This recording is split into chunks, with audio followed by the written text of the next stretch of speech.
유월절 설명서란 제목으로 오늘 말씀을 함께 나눠보도록 하겠습니다. 모든 일에는 그에 알맞는 설명서가 있습니다. 새로운 무언가를 사게 되고 그것을 이용하려면 설명서를 잘 읽어야 하겠죠. 아무리 똑똑한 사람이라고 해도 설명서에 나온 사용법을 잘 지켜야 합니다. 설명서에 눕혀서 사용하라고 하면 눕혀서 사용해야 하고, 정해놓은 나사나 볼트가 있다면 정해놓은 나사나 볼트를 사용해야 하겠죠. 얼마 전 제가 이케아를 가서 의자랑 선반을 하나 샀습니다. 저렴한 대신에 셀프로 조립을 해야 하는 희생이 필요했습니다. 하지만 이까짓 것 확 해버리지 하고 차에 싣고 집에 왔죠. 그래서 조립을 딱 하려고 하는데 저를 존경스럽게 바라보는 사람이 한 명 있었습니다. 바로 제 아내죠. 저는 더 멋있게 보이려고 그 설명서를 이런 거 없어도 된다고 하고 버렸어요. 어떻게 됐을까요? 더 욕심을 부려서 2개 샀죠. 제가 2개를 동시에 만든다고 하고 다 풀어버린 거예요. 그렇게 2시간이 지났는데 나사랑 볼트는 다 섞이고 박스 먼지만 이렇게 날리고 있어가지고 아주 저를 아내가 계속 째려보고 하지도 못할 거면서 왜 그런 욕심을 부렸냐고 저한테 하도 뭐라고 한 기억이 있습니다. 그래서 이게 얼마 안 됐어요. 그 이후로는 설명서를 정말로 열심히 보는 습관이 생겼습니다. 사소한 거 하나라도 반드시 설명서가 있다 생각하고 꼭 읽는 습관이 생겼습니다. 그렇습니다. 모든 것에는 항상 설명서가 존재해요. 그걸 잘 읽어야 합니다. 설명서에는 그 제품을 만든 제작자의 의도가 숨어 있고 지혜가 들어있기 때문입니다. 가장 잘 사용할 수 있게 써놓은 것이죠. 우리의 신앙도 마찬가지입니다. 신앙생활 하는 데는 방법이란 게 있습니다. 신앙생활 설명서가 있는데 그건 여러분 더 잘 아실 거예요. 성경에 아주 잘 기록이 되어 있습니다. 그 중에 가장 잘 알아야 하는 설명서, 바로 오늘 읽은 유월절에 관한 설명서입니다. 유월절 설명서, 여러분은 유월절 잘 알죠? 그저 해방의 날 정도로 좀 기억이 나실 겁니다. 그리고 그날을 기념하고 절기로도 지킨다, 이 정도는 아시죠? 하지만 구체적으로 유월절을 어떻게 내 삶에 가져올지는 모르는 것 같아요. 유월절이 가지고 있는 힘이 도대체 뭐길래 하나님께서 그토록 강조하셨는지 잘 모릅니다. 유월절이 그 시대 이스라엘 백성들만의 것입니까? 그저 애굽의 속박에서 벗어난 희열의 스토리일까요? 구원의 노래가 넘쳐나는 사건, 이 정도의 메시지가 전달되는 건지 한번 생각을 해보십시오. 단언컨대 12장에 나오는 이 유월절의 의미는 놀랍도록 지금도 우리 삶 속에 침투하고 영적인 건강을 지켜주는 역할을 하고 있어요. 오늘 본문이 그 하이라이트입니다. 딱딱해 보이는 이 본문이 하이라이트였어요. 유월절의 모습을 알기 위해 먼저 그 배경에 대해 한번 살펴보도록 하겠습니다. 애굽의 노예로 이스라엘 백성들이 종살이를 하죠. 하나님께서는 광야에 있는 누구를 불렀죠? 모세를 불렀죠. 아론과 함께 이스라엘 백성들을 구출하려고 하십니다. 그들을 도와주세요. 어느 정도까지 도와주셨냐 하면 엄청난 일들을 일으키시죠. 개구리 떼, 나일강이 피가 되게 하는 것, 돌림병, 종기, 우박, 메뚜기 떼 등등 이런 것들을 재앙까지 동원하면서까지 도와주셨어요. 근데 왜 이렇게 도와주셨을까? 이것을 제대로 알려면 이 재앙들이 가지고 있는 의미에 대해 살펴볼 필요가 있습니다. 아시는 분들도 있지만 모르시는 분들이 참 많을 것 같아서 제가 하나하나 설명을 해드릴게요. 사실 재앙이라고 하면 엄청난 재앙들 많이 내리실 수 있어요. 그냥 지진 나게 하셔가지고 그냥 다 쓸어버리실 수도 있는 방법이에요. 그런데 굳이 파리떼가 웬 말입니까? 개구리떼는 뭐죠? 선별해서 10개만 딱 내리셨어요. 제가 하나하나 말씀드립니다. 먼저 피, 오리시스라는 나일강신의 심판을 의미하는 겁니다. 개구리는 출산, 생명의 신, 요걸 심판하신 거예요. 이는 땅의 신을 심판하신 겁니다. 파리는 공기의 신을 심판하셨고요. 악질은 소 형상으로 있는 풍요의 신을 심판하신 거예요. 독종은 치료의 신이라고 합니다. 그걸 심판하신 거래요. 우박은 하늘 대기 곡식의 신을 심판하신 거래요. 메뚜기는 하늘과 곡식의 신을 심판, 흑암은 태양신과 하늘의 여신을 심판했다고 합니다. 이게 다 의미가 있는 부분이었어요. 그 시대에 애굽에 있었던 모든 우상들을 심판하시어 만군의 여호와의 권능을 나타내신 겁니다. 이스라엘 백성을 비롯한 이집트 백성들도 똑같이 그 광경을 봤을 거예요. 처참하게 무너지는 우상들, 이전에는 보지 못했던 말도 안 되는 일들, 파리떼, 이때가 뭡니까 도대체? 물이 피로 변하다뇨. 이게 애굽에서 벌어지는 겁니다. 하루하루가 무섭고 살이 떨리는 하루하루였죠. 하지만 그 와중에 무섭지 않을 수 있었던 사람들이 있어요. 누굴까요? 바로 모세와 아론을 비롯한 이스라엘 백성들은 그날이 너무너무나 스스로가 자랑스러울 만큼 하나님이 위대해 보일 수 있는 시간이었을 겁니다. 그 재앙 하나님이 내리시는 거니까요. 처참하게 무너지는 우상들, 그들은 하나님의 편이었습니다. 반면 애굽 백성들은 손 한 번 못 쓰고 당하고 있는 바로를 보십시오. 한심하게 보이죠. 이제 불신하기 시작합니다. 못 믿겠어요. 더 이상 이 사람한테 의존할 수 없죠. 아무리 완악하고 잔인한 왕이라고 해도 이런 왕 못 믿습니다. 재앙이 닥치니까 두 손 두 발 다 들고 있는 거 보십시오. 이거 장난 아니다. 철저한 인간의 무능력을 경험하고 있습니다. 6개월 동안 재앙을 경험한 그들은 9번이나 협상을 시도했지만 모두 결렬됐어요. 이제 뭐가 남았죠? 마지막 징계가 남았습니다. 바로 장자가 죽는 거예요. 바로는 이거 몰랐을 거예요. 이게 마지막 기회란 걸. 어디까지 가나 보자 하고 수많은 재앙이 더 다가올 줄 알았을 거예요. 설마 이게 마지막일까? 이랬겠죠. 생각도 못하고 재앙이 거세질수록 점점 더 악함만 더해가는 거예요. 악이 자꾸 쌓이는 거예요. 이걸 완악하다고 표현을 하는 겁니다. 하지만 장자의 죽음은 하나님 당신께서 사랑하는 인간의 목숨을 없애는 거예요. 하나님께서 재앙을 내리시지만 도리어 거꾸로 하나님의 마음도 너무 나빴을 겁니다. 또한 자신은 신이라고 했던 바로왕에게 자기 후계자인 장자를 죽이는 것 또한 최악이었어요. 그래서 최후의 통첩으로 인간을 죽이는 재앙이 이때 나타난 겁니다. 최악의 재앙이었으니까요. 그런데 하나님께서는 이 마지막 재앙을 결코 그냥 내리시지 않으셨음을 기억하십시오. 인간을 죽이는 재앙, 이 가운데 구원의 길을 열어주셨습니다. 구체적으로 이제 어떻게 할 때 구원을 받는지 알려주신 거예요. 최소한의 순종을 요구하십니다. 살려주시려고.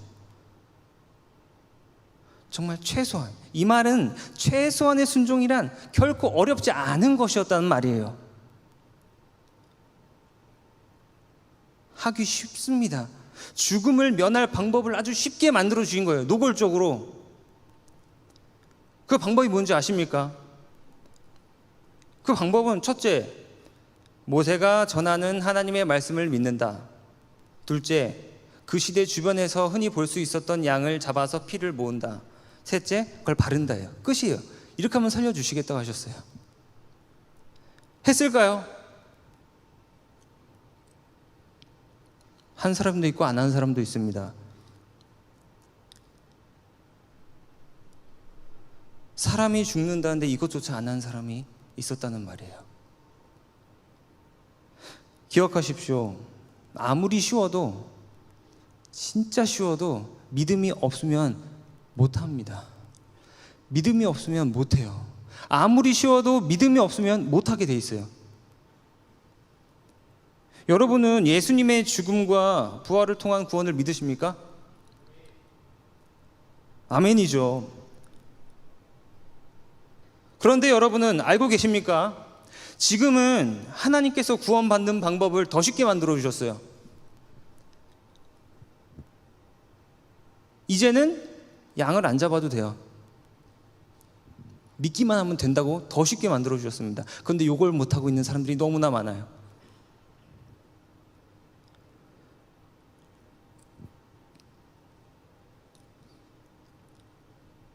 우리가 양을, 제가 더 쉽게 말씀드릴게요. 왜 양을 안 잡아도 될까요? 은근히 모르는 사람이 참 많더라고요. 그냥 믿음으로 구원받는 거 아닙니까? 이러고 있어요. 제가 정확하게 이해시켜 드릴게요. 히브리서 7장 27절입니다. 그는 저 대제사장들이 먼저 자기 죄를 위하고 다음에 백성의 죄를 위하여 날마다 제사 드리는 것과 같이 할 필요가 없으니 이는 그가 단번에 자기를 드려 이루셨습니다. 그러니까 더 쉽게 말하면 문인방과 좌우실주의 피를 바르기 위해 어린 양을 잡듯이 예수님께서 그 어린 양의 역할을 해주셨다는 거예요. 어떻게? 십자가의 죽음으로 양처럼 잡히신 겁니다. 양처럼 피를 흘리신 거예요. 그것을 주의 보혈이라고 하죠. 하지만 죽음을 부활로 정복하셨습니다. 그래서 죽지 않고 믿음만 가지고도 이제는 구원을 받을 수 있게 된 거예요. 왜? 하나님께서 부활로 죽음을 정복하셨기 때문에. 그 어린 양. 사랑하는 여러분, 유월절을 통해 마지막 장자 죽음을 통해 예수님의 사랑을 늘 느낄 수 있는 귀한 축복의 사람들이 되시길 바랍니다. 예수님의 사랑을 알게 하는 이 유월절, 이날은 이스라엘 백성들이 수백 년 만에 정말 가장 기뻐하는 날이었다고 해요. 이스라엘 백성뿐만 아니라 애국 백성, 나아가 하나님께도 매우 중요한 의미를 가집니다. 종살이의 사슬을 끊고 새로운 발걸음을 내디뎠죠. 오래도록 기억하고 기념하는 날이 됩니다. 이러한 배경을 가지고 오늘 본문을 살펴보면 유월절 절기를 어떻게 보내야 하는지 알게 됩니다. 유월절 설명서가 정확하게 나와 있는 거예요. 오늘 본문이 이 유월절이 의미하는 바가 우리의 삶 가운데 들어오고 그 은혜는 지금도 우리에게 일어나는 것을 정확하게 이해하실 수가 있게 됩니다. 잘 따라오셔야 됩니다. 본문이 유월절 절기를 설명을 하는데 이방 사람 종들은 할례를 받은 다음에 먹으라고 해요. 구약에서 할례는 뭐죠? 구원의 표징이에요. 거룩의 표징. 창세기 17장 10절 제가 읽어드립니다. 너희 중 남자는 다 할례를 받아라. 이것이 나와 너희와 너희 후손에 지킬 내 언약이다. 언약의 표징이다. 굉장히 중요한 겁니다. 이렇게 설명을 해요. 그렇다면 유월절에 할례가 가지는 의미는 무엇일까? 이것은 구약에서 구원받은 사람의 표식, 정체성을 말합니다. 여러분은 자기 증명할 때 무엇을 제시하십니까? 신분증이죠.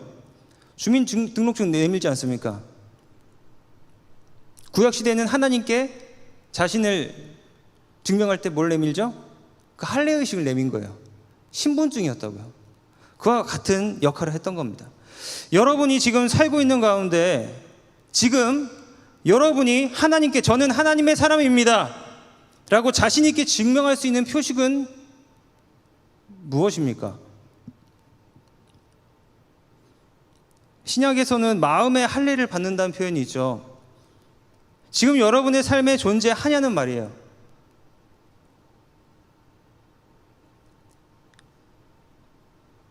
입으로 고백하면 될까요? 저는 하나님의 사람입니다 하면 하나님의 사람일까요? 그건 사람한테 하는 거고요. 저나 옆 사람한테 증명할 때 저는 하나님의 사람이지. 여러분이 영이신 하나님께 영으로 구별된 영적 신분증을 어떻게 제시하실 거냐는 말이에요. 오늘 본문을 통해 이것이 아주 중요함을 알 수가 있습니다. 혹시 없는 것은 아닙니까? 여러분의 신분은 무엇입니까?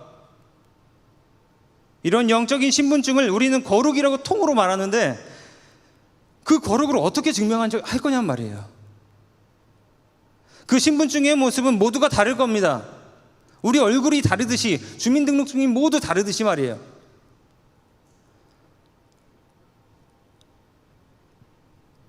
여러분을 거룩하게 만드는 것은 무엇입니까? 하나님께서 주신 은사 또는 좋아하게 하신 그 신앙 활동이 여러분을 거룩하게 만들겠죠. 더 정확하게 말하자면 하나님을 더 사모하게 만드는 것이겠죠. 영적인 할례는 하나님께서 여러분의 성령, 그 은사와 신앙 활동을 통해 여러분께 직접 할례를 마음의 의식을 치러 주시는 것임을 기억하시길 바랍니다. 할례의 주관자가 되어주십니다. 영적 신분증의 제작자가 되어주세요. 여기서 중요한 점은 여러분의 삶에서 그 보이지 않고 존재조차 하고 있지 않았다고 생각한 그 신분증을 찾아내야 한다는 거예요. 그때 열정과 소명이 생기는 겁니다. 하나님께 저는 하나님의 사람입니다. 이것 보십시오 라고 당당하게 내밀 수 있는 여러분의 영적 신분증을 반드시 찾아내십시오. 한 구절만 더 집중해서 보겠습니다. 한 집에서 먹되 그 고기를 조금도 집 밖으로 내지 말고 뼈도 꺾지 말고 이스라엘 회중이 다 이것을 지킬지니라 라고 6월절 설명서에 나와 있습니다. 하나님께서 이 허락하신 이 구원의 음식, 그리스도의 공동체로서 한 집에서 거룩한 사람들의 모임 가운데 먹습니다. 이 모습이 무슨 모습일까요? 지금 우리 교회의 모습인 거예요. 교회는 믿는 자들의 모임입니다. 건물이 아니에요. 6월절을 보내는 그 시기도 마찬가지였다는 말입니다. 하나님께 순종한 사람들의 모임, 하나님을 나의 여호와로 받아들인 사람들의 모임, 한 집에서 먹으라는 것은 바로 교회를 의미하는 거예요. 그 가운데 이루어지는 다양한 행위들, 먹고 마시고 나누는 것은 영과 육의 양식을 나누는 예배의 모습이 되겠죠. 그런데 여기서 아주 중요한 모습을 하나 발견합니다. 고기를 먹는데 뼈를 꺾지 말라는 거예요. 그 시대에 고기의 뼈를 왜 꺾었을까요? 확실히 죽었나 본 겁니다. 반드시 양은 죽어야 했기 때문에.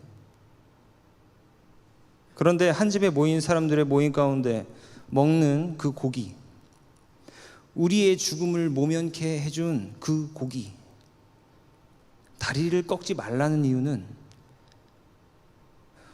우리는 이 모습을 신약 시대로 가져와서 생각을 해봐야 합니다.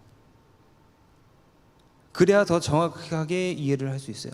자, 그래서 잠시 나레이션 하나를 해드리겠습니다. 가능하신 분은 눈 감고 들으셔도 되고요. 시간은 예수님께서 골고다 언덕을 오르신 바로 그때 예수님의 눈물과 피와 땀이 땅에 흐른다. 거친 숨소리, 멎어가는 심장소리, 십자가에 달린 예수님의 피가 떡이 되어버렸다. 예수님의 처참한 몸, 그 십자가 중심으로 양옆에 죄인들이 매달려 있었다. 주위에는 믿는 사람들이 둘러섰다. 마리아, 요한, 백부장, 시몬이 보인다. 나름 믿음을 가진 사람들이라 불리는 사람들이다. 예수님의 십자가를 중심으로 골고다 십자가 교회가 만들어진 것이다. 예수님은 가상 7원이라는 제목으로 설교를 인도하시고 둘러선 사람들은 눈물로 아멘을 외친다. 그렇게 예수님은 죽으셨다. 요한복음 19장은 말합니다. 예수께서 신포도주를 받으신 후에 이르시되 다 이루었다 하시고 머리를 숙이니 영혼이 떠나가시니라. 군인들이 가서 예수와 함께 못 박힌 첫째 사람과 또 그 다른 사람의 다리를 꺾고 예수께 이르러서는 이미 죽으신 것을 알고 다리를 꺾지 아니하셨다. 그중 한 군인이 창으로 옆구리를 찌르니 피와 물이 나왔다고 합니다. 예수님의 다리는 꺾이지 않았습니다. 우리의 죽음을 모면케 한 양처럼 우리를 위해 어린 양처럼 죽임당하신 예수님의 다리, 그것도 꺾이지 않았단 말이에요. 사랑하는 청년 여러분, 이제 아셨을 겁니다. 오늘 본문에 등장하는 양의 다리가 왜 꺾이지 않았는지. 유월절 의식 중 믿는 자들의 모임 가운데 다리가 꺾이지 않은 양, 그리고 십자가를 중심으로 한 믿는 자들의 그 모임 가운데 다리가 꺾이지 않는 예수님, 보다 유월절의 의미를 더 잘 알게 합니다. 우리 청년부도 이 교회라는 한 집에서 지금도 이렇게 예배드리죠. 믿는 자들의 모임입니다. 유월절의 모습이 지금 이 자리에도 그대로 나타나고 있다는 말이에요. 십자가에 그 둘러섰던 믿는 자들의 모임, 그 십자가의 모습도 지금 이 자리에 그대로 나타나고 있다는 말입니다. 이게 예배입니다. 옛날 이야기를 써놓은 게 아닙니다. 그리고 우리 가운데 성자 예수님과 동일하신 지금 성령님이 함께 계시죠. 유월절의 은혜는 지금도 우리에게 흐르고 있는 것입니다. 죽음을 모면케 하시는 그 하나님의 사랑이 우리를 보호하고 있다는 것을 기억하시길 바라요. 지금까지 유월절 설명서를 잘 이해했으니 이제는 우리 예배 가운데 늘 유월절의 역사가 일어날 수 있습니다. 애굽의 재앙같이 세상에서 겪은 많은 어려운 일들이 있을 거예요. 유월절로서 모든 것이 이제 해방될 수 있습니다. 죽음이 희망으로 바뀔 수 있습니다.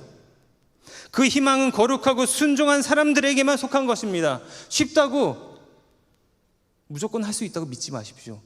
믿음이 있어야 할 수 있음을 분명히 마음에 새기고 세상 가운데 영적인 승리를 늘 누리시길 바랍니다. 이 시간 함께 찬양하겠습니다. 여호와의 유월절이라는 찬양입니다. 가사를 묵상해 보십시오. 하늘로부터 이곳에 장막이 덮인다 합니다. 이곳을 덮어주십시오 라고 고백할 수 있길 바랍니다. 이곳을 비추십시오 라고 고백할 수 있길 바랍니다. 지금 이 시간이 바로 그 유월절 절기임을 믿으시길 바랍니다.